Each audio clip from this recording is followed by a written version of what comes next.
I was born youngest of 8 in Myr, across the narrow sea. So my father gave me over to the Red Temple. In their wisdom, they decided to make me a priest instead of a warrior or a temple prostitute like other children. It was not the path I would have chosen. Sure, I prayed the prayers and I spoke the spells, but I also led raids on the kitchens.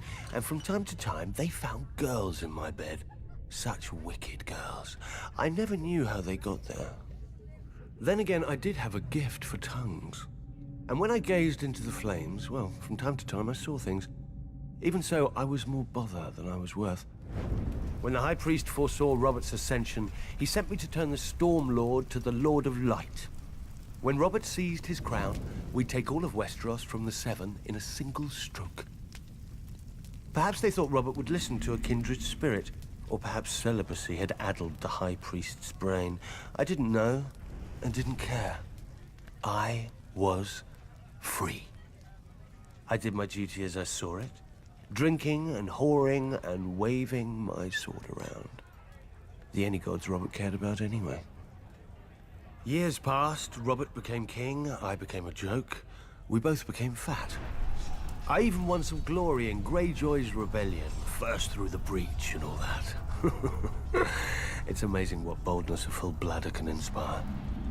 But Robert had stopped listening to my sermons a long time ago, even if I'd still bothered to give them. Then came Robert's death, and the war. I'm not speaking of those brats squabbling over the world's pointiest chair. Powers long asleep are waking and moving through the land. I've seen them in my flames.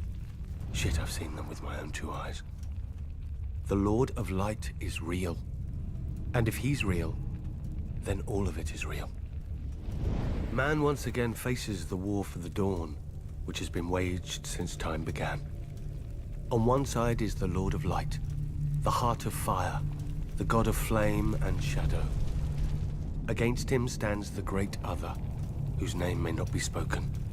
The Lord of Darkness, the soul of ice, the god of night and terror. According to prophecy, our champion will be reborn, to wake dragons from stone and reforge the great sword Lightbringer that defeated the darkness those thousands of years ago.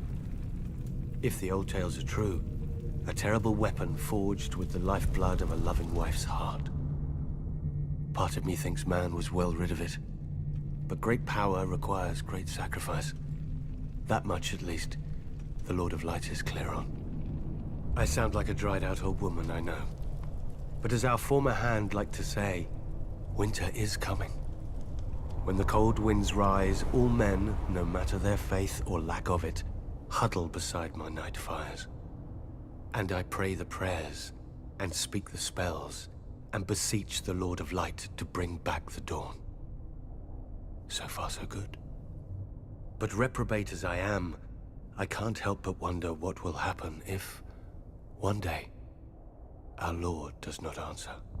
Imagine a night that goes on forever, so dark and full of terrors. I think I need another drink.